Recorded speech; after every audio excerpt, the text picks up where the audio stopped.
Good morning. Welcome to episode 99 of Duval Rundown. My name is Gus Logue. Today I'm joined by a special guest. It's James Foster, who covers the NFL and the NFL draft at the 33rd team. He's also a great follow on Twitter/X, and he's got a new YouTube account that he just started. I just started going through the top running back prospects video that you've got out, James. Haven't gone all the way through so far because it's a long video, but a lot of great stuff. Both on your YouTube, on social media, and especially on your big board Shiny app. So we're here just to talk about the NFL draft at large, but specifically about the Jacksonville Jaguars, of course. But how's draft season treating you so far, James? And welcome to the show.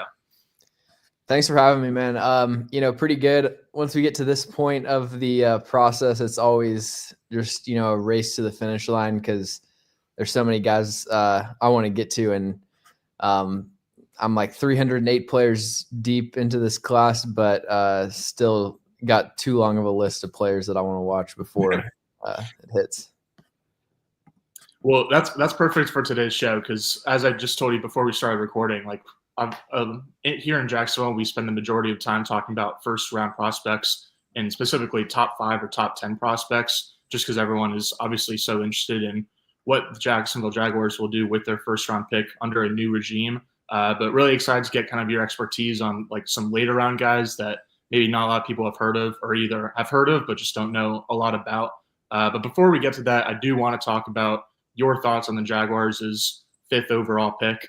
I actually got a screenshot of your big board from your Shiny app.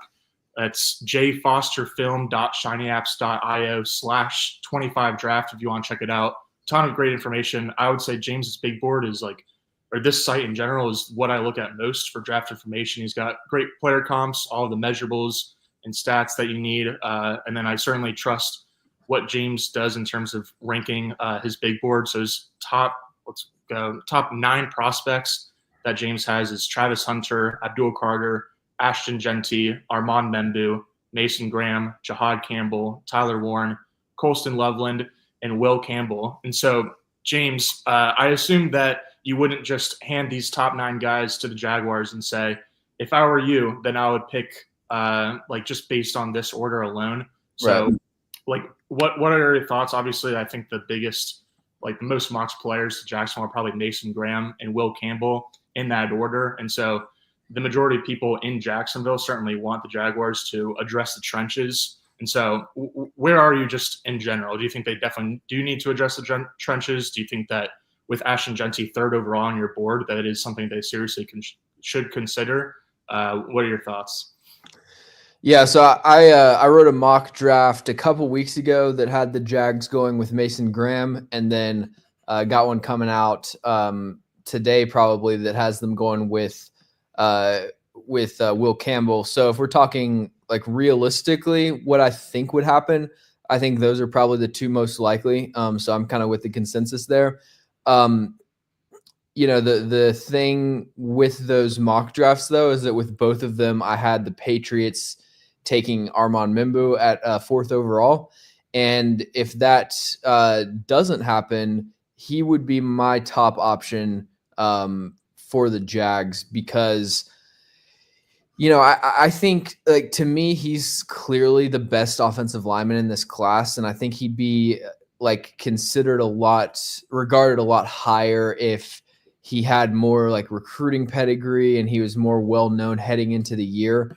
But when it comes to just his tape last year, I thought he had the cleanest tape of any offensive lineman. And especially over the second half of the year, just really turned it on and started especially finishing more blocks in the run game. And by the end of the year, it was just a dominant blocker. But also an elite athlete and, somebody that I think you'd have to, the stipulation would be it would be important, with private workouts to figure out what his, whether he could play left tackle because obviously I'm a big believer in Anton Harrison. But I think that he's somebody that could slide into guard if he needed to. And with Will Campbell, I don't personally see a lot of upside for him being an NFL tackle. So if you're making those 2 comparisons, you're kind of in the same boat as far as like value of taking a guard in top 5 or whatever. So yeah, Mimba would be my top option, but then after that, I think you can't go wrong with Mason Graham or with Will Campbell, and then Genty is definitely kind of a wild card that would be worth considering at 5 overall for sure. Yeah, I definitely hear you on Membu, and I agree that I think that he's not that I really have a full built out big board and everything like that. Don't dive nearly as much into the film, but just from everything I have seen, I feel like Membu is the best offensive line prospect in the class. I also think that kind of what you said about his finishing ability is almost underrated with him, because I feel like I hear a lot of people talking about that with Will Campbell, how high character he is, how he always plays through the whistle. And I feel like a lot of those same traits Membu also has, and so I think that Membu or Campbell, or certainly Mason Graham as well, would certainly be really good options. But in terms of a sleeper, just because I have spent so much time talking about potential options for the Jags at 5, and we've gotten to the point of the draft now, or at least the media cycle of the draft, where people start kind of overthinking rumors and overthinking what could happen. And so the thing that I've been overthinking recently is that Jalen Walker might end up being a really good fit for the Jaguars and potentially a sleeper option for Jacksonville at 5th overall, but really in the first round in general. And so what would you think about the Jaguars selecting Jalen Walker 5th overall? And are there any other really deeper sleeper names that you think are out there? Or is it really just the top of the board is probably what makes sense? Yeah, so I could definitely see Jalen Walker happening. Would personally be too early for me, I think. I see him kind of as being clumped within that group of edge rushers that I have late first, early second round grades on. I've from 16 to 20 on my board. It goes Shamar Stewart, Mike Green, Mykel Williams, Donovan Izaraku, and Jalen Walker. So really sitting on the fence with that one. But I think obviously the football character stuff with Jalen Walker seems like he seems to just be an A+ locker room guy and leader and all of that. And so I'm willing to admit that I might be too low on him for that reason. I just think if you're looking at kind of an undersized, sawed off pass rusher that doesn't actually have a ton of experience rushing the passer, and a lot of his production was kind of pursuit stuff and QB spy role, I don't know that really the value would be there at 5 overall. But once you get out of Travis Hunter, Abdul Carter, Ashton Genty, I think that the gap between the 4th or 5th best player and the 20 or 21st best player is kind of it's a lot more narrow than it was last year. So there aren't a lot of picks as long as you're not passing on one of the blue chip players. There aren't a lot of picks that I would think are just disastrous. As far as a sleeper, I think that I think Colston Loveland is somebody that people are a lot higher on in the NFL than maybe draft media. And I don't know that that's the biggest need, but if we're trying to take a long shot, I could potentially see that. Jihad Campbell, again, linebacker, not a huge need, at least in my view, but I feel like he's a good bet to go top 10. And I also think that Mykel Williams is somebody who the NFL really likes a lot more than draft Twitter, at least. I know people are not fans of Mykel Williams, but from what people that I talked to at the combine, it seems like people in the NFL are pretty high on him. Yeah, that's honestly my big thing with Jalen Walker is that I think everything you broke down in terms of him as kind of a prospect in general, from what we understand him as, it definitely makes sense to have him ranked where you do. And to say all that, and the reason that he's been on my radar is because of that A+ locker room stuff, where I think that's a big reason that the NFL and that certain people like Dane Brugler and Daniel Jeremiah kind of have him listed higher than a lot of other people that aren't as well connected to like sources within the league.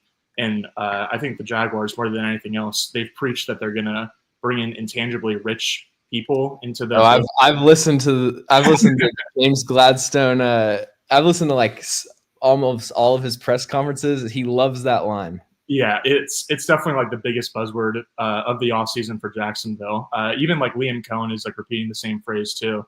And so obviously they want to bring in high character guys. I feel like Jalen Walker is arguably the highest character guy in the class. And so that's, again, the biggest reason that he's on my radar. But everything you said makes a lot of sense. But I think we can move on now to some later round prospects. If you have any in mind that like would specifically be a good fit, you think, for the Jaguars, and that'd be great. But even if it's just like later round guys that you like, I think the audience here in Jacksonville could still learn a lot. And so I kind of figure we go into break it down by 3 different position groups: skill position players, trenches, and secondary, because the Jaguars really could and should address all of those throughout the draft. So starting out with skill position players, let's just a name that you really like at receiver or tight end or running back that can be found after the first round. So I think that, my guy in this receiver class, I would definitely say, is Kyle Williams out of Washington State. He's become a lot less of a sleeper recently. I think for a while, I'm pretty sure I was the highest on him of anyone, but then Chris Sims had him at wide receiver 2, which is a little bit too rich for me, but yeah. I appreciate the Kyle Williams love for sure. I just think he's such a well-rounded player outside of having, average size, 5'10.5", 190 pounds.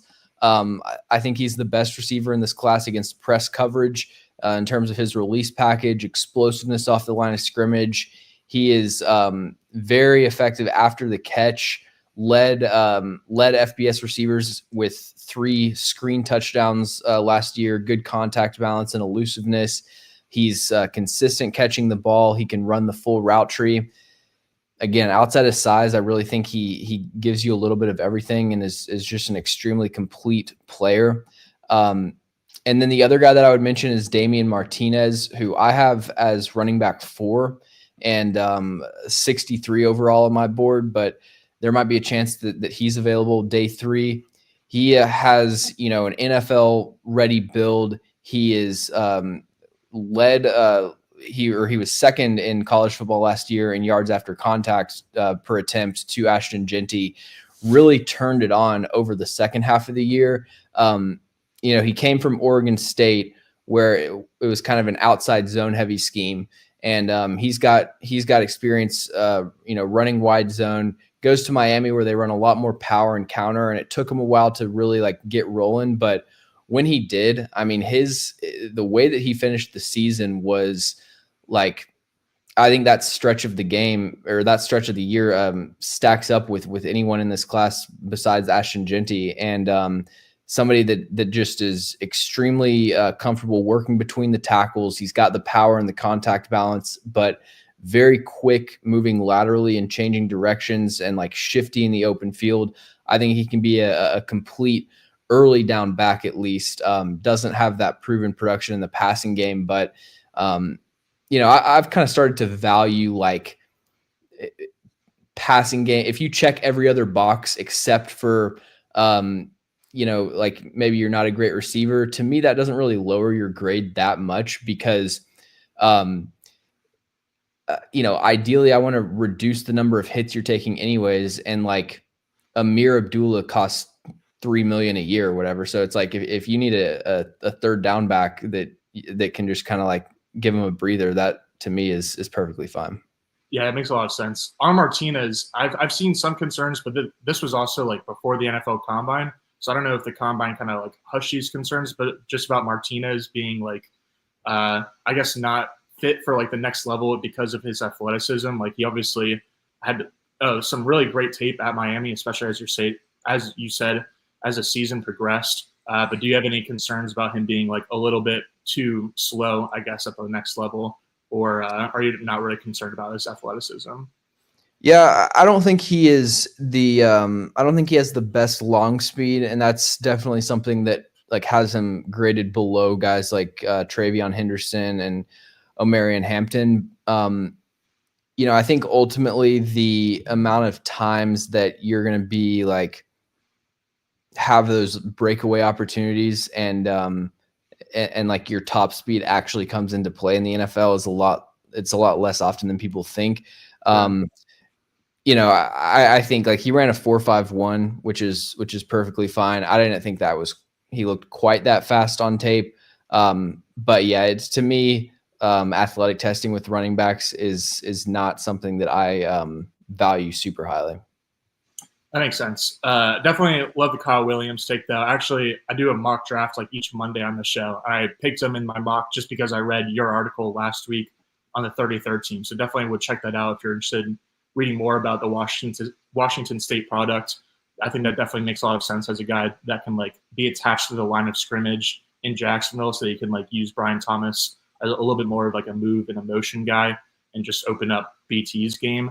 But to move on to trenches, do you have like maybe one guy on the offensive line, one guy on the defensive line that you just really like this year? Yeah, I would say Logan Brown out of Kansas is my guy as like a late day 2 or early day 3 tackle. So former 5-star recruit, played at Washington, but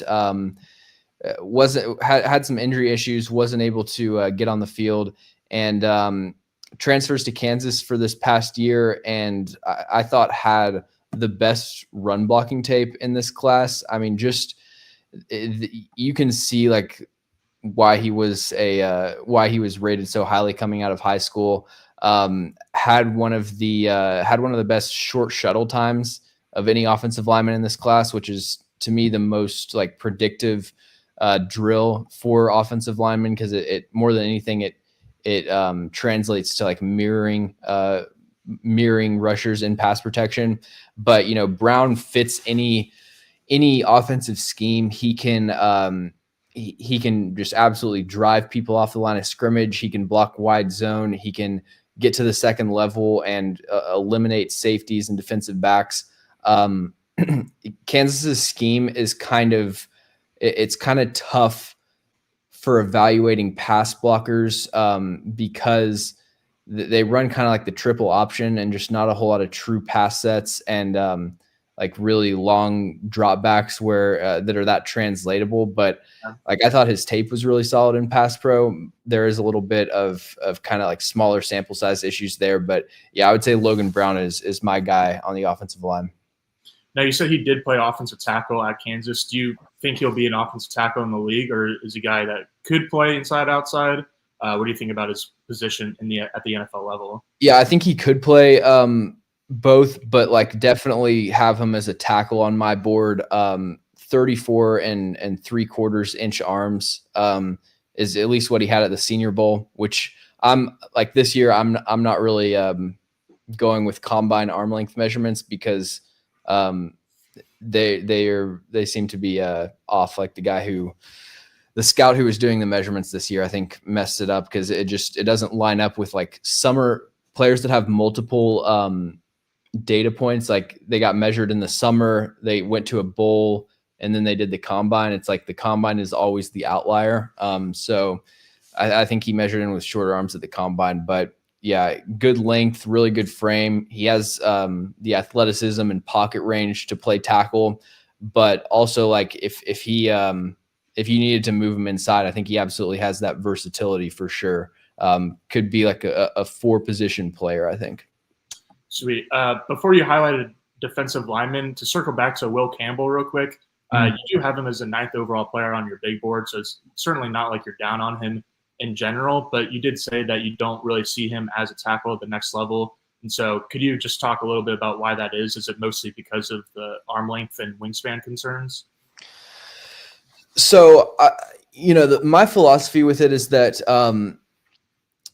I don't think I would never say that somebody needs to move to guard like purely because of arm length, unless it's like, they have 30-inch arms or something. Yeah. There are plenty of good tackles in the NFL that have, 32 to 33-inch arms. The Colts seemingly, I mean, for as RAS obsessed as Chris Ballard is, he does not care about arm length for tackles.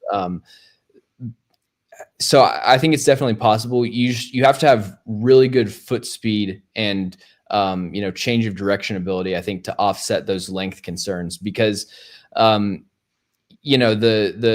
issue with length and wingspan is like it's reducing your margin of error and your kind of radius of impact when guys are trying to turn the corner.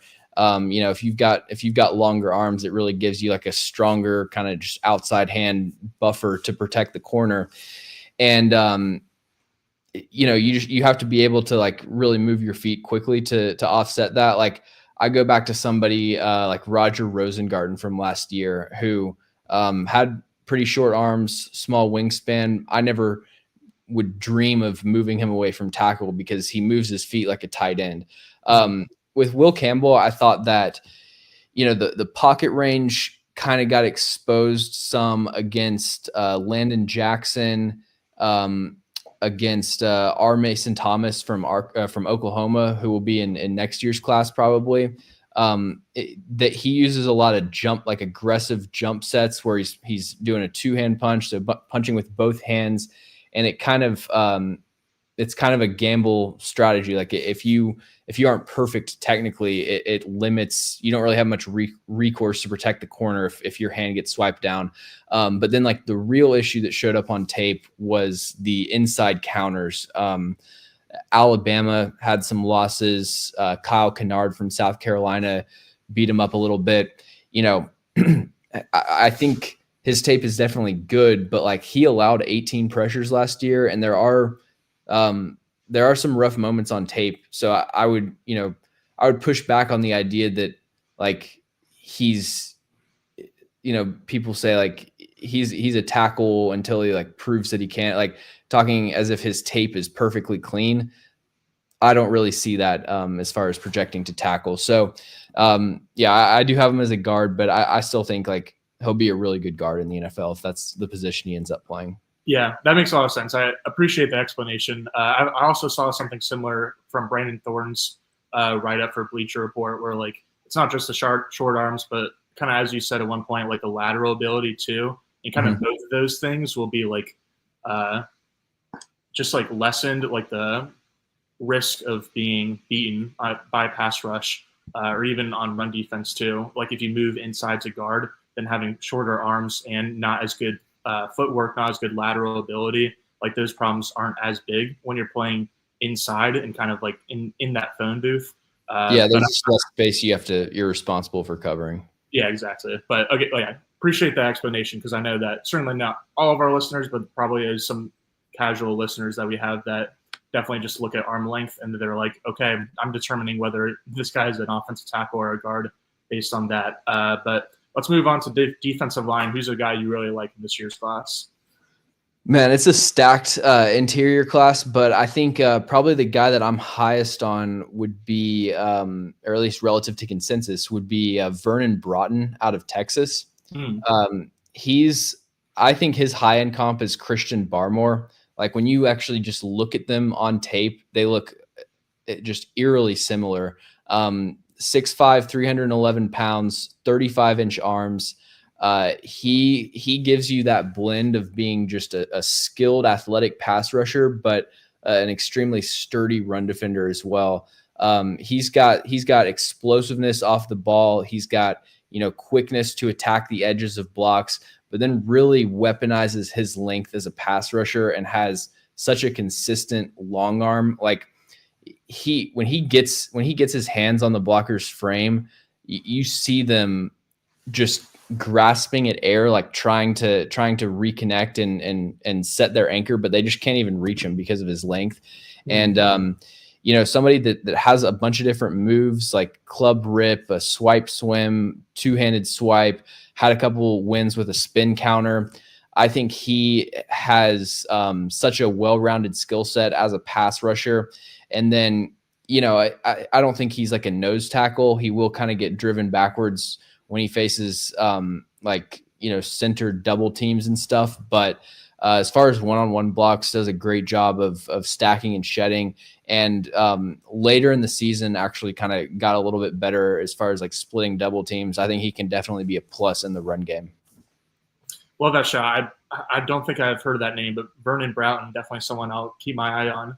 To circle it back again to the first round, I've heard some people say that this is a really good class for pass rushing defensive tackles, which is typically very rare. Like usually you absolutely have to spend a first round pick if you want like a guy with real pass rush upside at the interior defensive line, maybe the second round. But like, what do you think about this class? Do you think that's true where there is actually a lot of pass rush upside with at defensive tackle? And if yes, do you think that that should like alter the Jaguars potentially like taking Mason Graham? Like, should they think about, oh, we can pass on Mason Graham and address a different need because this class is so rich? Or do you think that that would be like overthinking it to an extent?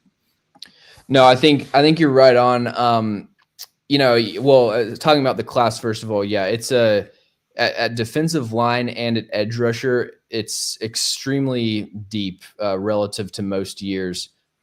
So I have, let's see, I've got 14 defensive linemen with day 1 or day 2 grades. Last year I had 7. Mason Smith was actually my last player with a day 2 grade last year. So yeah, the depth is just incredible. Especially like top of the class, I had a bit higher grade on Byron Murphy than I do on Mason Graham. But Mason Graham is my one first round grade. I think looking at it strategically, like there's so much more depth at defensive tackle than there is at offensive line. And if you're sitting there and you've got Mimbo or Will Campbell that you really like at 5, I think going with him and then Walter Nolan. There have been like maturity concerns with him, so he might not be the kind of guy that they're looking for. But at a certain point, if he were to fall into the second round, you could consider that. I think for like pass rushing guys, I think Derek Harmon will probably be a first round pick, but I really like him.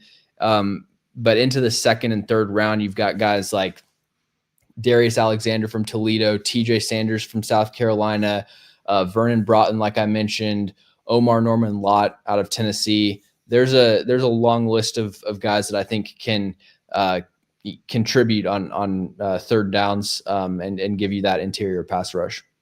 Yeah, Norman Lott is definitely a guy that's been on my radar as like a guy that I'm picking in mock drafts if I don't have the Jaguars taking Mason Graham. But to move on to last kind of general position group, who's a cornerback or safety that you really like in this class? I'll say especially safety, because I think the Jaguars will probably take a cornerback like day 3, but I think they probably won't take one as early as some people, as in myself, would like them to. But I do think they're going to invest in the safety room in the draft. And so more than anything else, who's a safety that you've got your eye on?